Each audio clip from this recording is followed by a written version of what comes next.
Friends, आप सभी का हमारे चैनल में स्वागत है और आप सभी को हमारी तरफ से स्वतंत्रता दिवस की ढेर सारी शुभकामनाएं और हैप्पी इंडिपेंडेंस डे। तो आप लोग हमारे साथ वीडियो में बने रहिए और मैं स्वतंत्रता दिवस के बारे में एक छोटी सी स्टोरी सुनाऊंगी। अगर अच्छी लगे तो लाइक करना, कमेंट करके बताइएगा मेरी स्टोरी कैसी लगी है।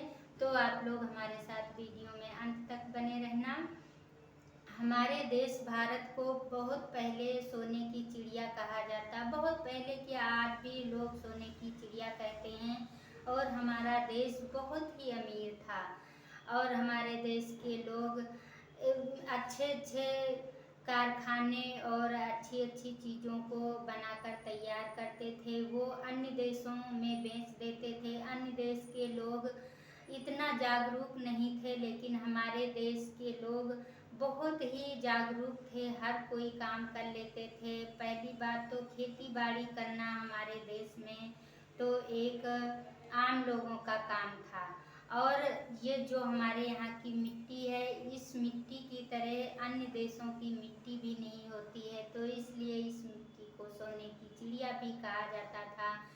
और लोग यहाँ से व्यापार जो करते थे वो यहाँ आते थे और यहाँ की सामान जो अन्य देशों में जाती थी वो लोग बहुत ही पसंद करते थे। तो व्यापार करने कुछ लोग यहाँ भी आते थे और यहाँ के लोग बाहर भी जाते थे। बाहर के लोग अपने लिए जो यहाँ की सामान थी उसे बहुत पसंद करते थे और लोग सोना चांदी देकर सामान को खरीदते थे और पैसे से भी खरीदते थे। इस तरह से हमारा देश बहुत ही आगे बढ़ गया था और बहुत अच्छे से हमारे देश का रहन सहन हो रहा था। और पता नहीं किस कारण से क्या हुआ कि हमारा देश ऐसा कुछ हो गया कि बाहर के लोग आकर के यहाँ कब्जा करने लगे और अपना अपना व्यापार करने लगे। उनको भी बहुत अच्छा लगता था यहाँ। तो धीरे धीरे करके हमारा देश वो जो है पिछड़ा होने लगा और हमारे देश में गरीबी आने लगी और अंग्रेजों ने आकर के यहाँ पर कब्जा कर लिया था। इसी तरह से जब लोगों को अपने मन का कोई काम नहीं करने देते थे और अन्य देश से आकर के लोग यहाँ व्यापार करने लगे, अपना बिजनेस करने लगे और हमारे देश भारतवासियों को दंडित किया जाने लगा। यह सब देख करके हमारे भारतवासी बहुत ही चिंतित होने लगे और धीरे धीरे करके यहाँ की बिल्कुल आज़ादी छिन गई। जैसे कि भारत के लोग अपने मन का कपड़ा भी नहीं पहन सकते थे, अपने मन का खा नहीं सकते थे, अपने मन का काम नहीं कर सकते थे। अंग्रेजों का शासन इतना ज़्यादा हो गया था, अंग्रेज लोग कुछ भी नहीं करने देते थे। अपनी बिना मर्जी के भारतवासी लोग बहुत परेशान रहते थे, वो अपनी मर्जी से जो भी करवाना चाहते थे वो करवाते थे। यह सब देख करके जो हमारे महान पुरुष हुए थे जैसे सुभाष चंद्र बोस और गांधी जी और भगत सिंह, सुखदेव, महारानी लक्ष्मीबाई और बहुत सारे लोग ऐसे ऐसे हो गए।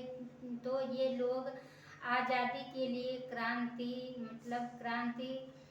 करने की सोचने लगे और क्रांति करने लगे और अपने देश को जागरूक करने के लिए प्लान बनाने लगे, आंदोलन छेड़ने लगे। इसी तरह से होते करते कुछ दिन बीतने के बाद जब अपने देश में सारी एकता हो गई, एकजुट लोग हो गए, तो अब क्या था, अपने देश को आज़ाद कराना था। जो भी अंग्रेज लोग कुछ करते थे और हमारे देश के जो लोग बाहर जाते थे उनको भी दंडित किया जाता था। अंग्रेज लोग उनको दंडित करते थे और मारते पीटते थे। हमारे देश के लोगों को पसंद नहीं करते थे, पता नहीं कितना अत्याचार करते थे। यह सब देख करके जो महान पुरुष थे उनको नहीं अच्छा लगा। उन लोगों ने पूरे अपने देश को एकजुट बनाया और आज़ादी के लिए तैयार हो गए, लड़ाई करने में लग गए। फिर लड़ते लड़ते एक दिन ऐसा आया कि अपने देश को स्वतंत्र करवा दिया और हमारा देश 15 अगस्त 1947 को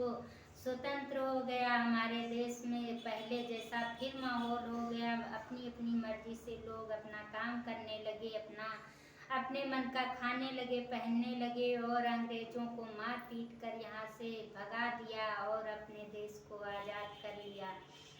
लाल बहादुर शास्त्री जैसे, महात्मा गांधी और ये महान पुरुष ऐसे ऐसे थे जो अपने देश को आज़ाद कराने के लिए अपने प्राणों की बाजी तक दे दी और हमारा देश फिर से आज़ाद हो गया। लोग यहाँ के अपने मन का करते हैं और अपने मन का खाते पहनते हैं।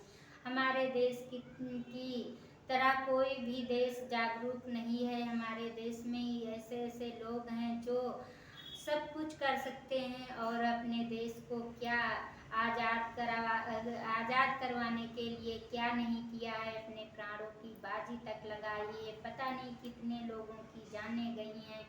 हमारा देश आज उसी तरह से फिर आज़ाद हो गया है, समझ लो सोने की चिड़िया ही हो गया है।